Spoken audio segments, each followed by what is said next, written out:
Hi everyone, so I wanted to share my kind of glowy powder foundation routine with you today using MAC Studio Fix Powder in NC10. I've been testing out powder foundations on myself out of my collection for a while lately in preparation for a new baby.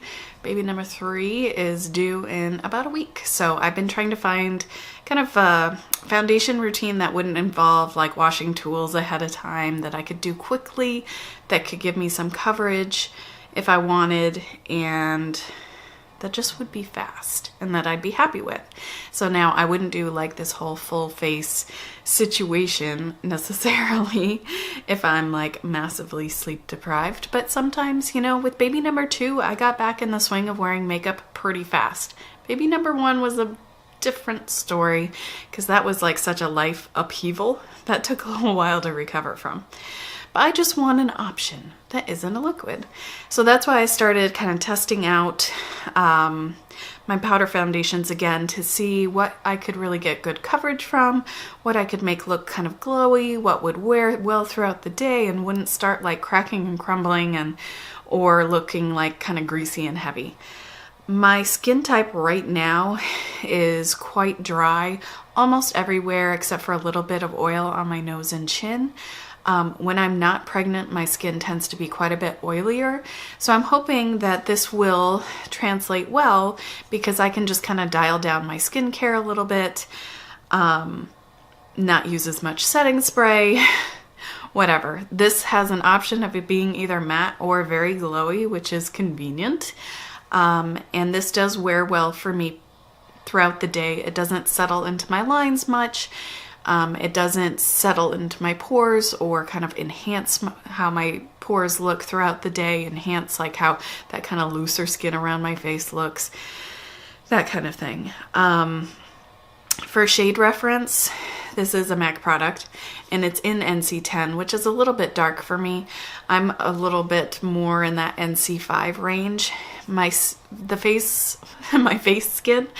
skin on my face is a little bit darker due to redness and freckles and having just been in the sun a lot more. But the rest of my body, like my hands are lighter than my face, my neck, chest, pretty much everywhere is lighter than my face except for parts of my forearms. That's about it. So I do try to get something that will lighten my face a little bit so that it will mesh better with my neck and chest if I am going to be wearing makeup. So I will do my under eye concealer first. Just for the sake of this demo, I used MAC Pro Longwear in NC15, which I really, really enjoy this concealer. As you can see, I've used about half the bottle. It is not super light. It's kind of like NC10-ish in foundation. So it works. And when my skin is less dry, when it's oilier, the skincare I use means I don't have to set it under my eyes. It just wears beautifully all day. It doesn't get dry. It doesn't get creasy. But with my skin being drier and I'm using more moisturizing products under my eyes, I have had more trouble getting that to not crease. But that is what I used under my eyes, and I will do what the order of operations I generally do would be eye makeup minus the brows, under eye concealer, powder foundation, eyebrows, highlight, blush, and then setting spray. So I already had my eye makeup done today, so you see all that stuff is done. So I just put on the concealer and then I applied this powder foundation. So in my demo, you'll see I have my under eye concealer on, and generally I try to avoid going over my under eyes with more than one product. I have a good amount of fine lines and creases and texture, so if I try to pile up products under there, it just doesn't look good. So I have been actually kind of struggling with finding something that would really lighten under my eyes because they've just been pretty dark lately, and I don't really have a great solution for that right now, so I thought I would just stick with a product that I know that's, you know, in the MAC family. Why not for this? Because I don't really have anything I like better. So with this powder, I found that I don't love the result that I get if I use the sponge it comes with, but I really like how it looks with this particular brush. Unfortunately, this brush isn't available anymore. It's the Sonia Kashuk number 130, and it was kind of their more affordable line. They have been completely revamped at Target. The makeup has gone away, and now it's brushes and tools and lashes, basically. And I don't know if they have something kind of comparable to this one. It's a fairly dense brush here, but it's not super duper dense. So it's not like I have Beauty Junkie's Flat Top Kabuki, which is like a Sigma Flat Top Kabuki. It's not that dense, but it is still quite dense. So, and there's something about, you know, having kind of a rounded shape, I think just works a little bit better for me.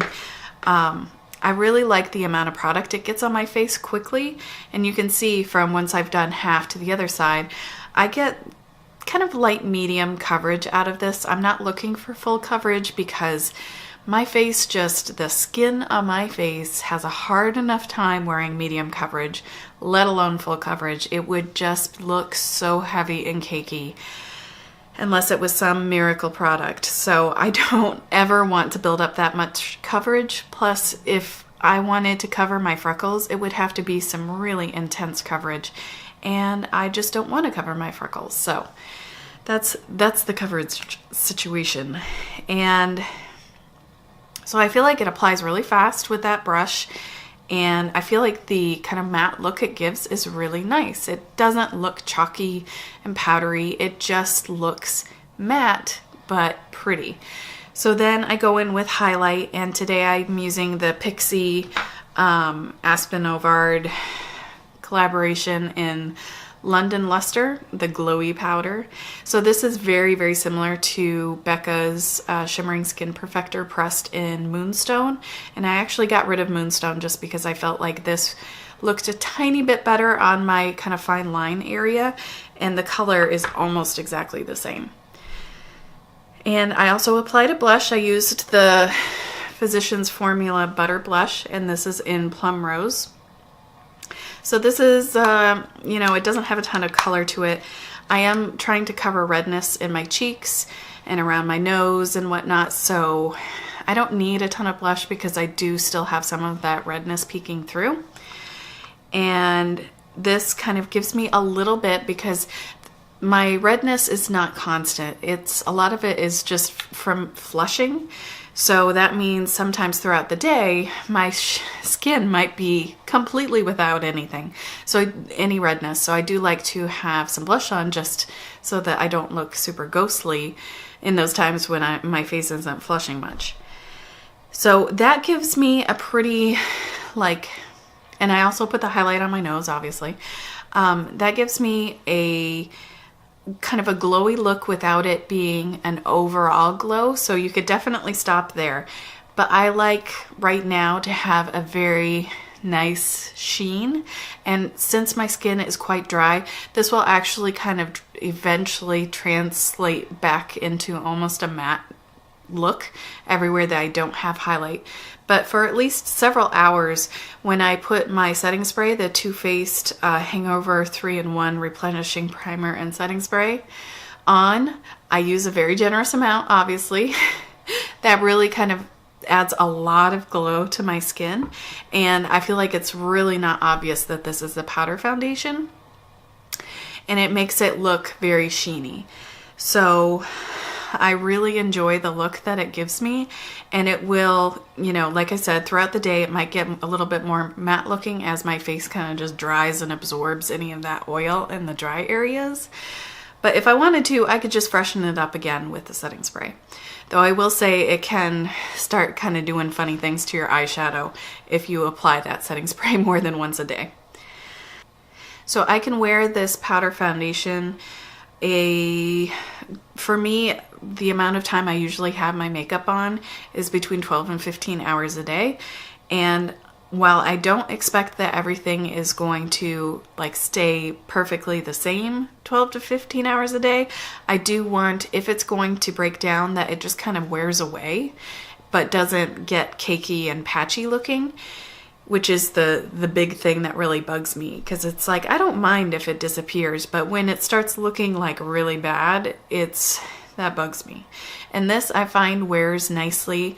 It might rub off, you know, from like some small child touching my face, or me touching my face, blowing my nose, whatever, but it doesn't do that kind of settling into the pores, separating, flaking around my dermatitis. It just wears off pretty well and generally will stick to my face pretty much all day. So where my skin is right now, it's a really good solution. I like this routine. It's fast. I feel like I can get a really kind of done look on the skin quickly. I don't need to, you know, have a beauty blender to do it. It's less likely to like settle into my pores when I'm applying it, which is a big problem I have with liquids, where some days I feel like a liquid will work great on me and then I try to wear the same one the next day and something is off and it just settles so strangely. It accentuates all these flakes and, you know, so I feel like liquids are just so much more temperamental on my face, and I pretty much can get the same look every time out of the Studio Fix powder. So let me know if you have any questions, comments. I would love to hear them below. I hope you're having a wonderful day. Thank you so much for watching, and I'll see you soon.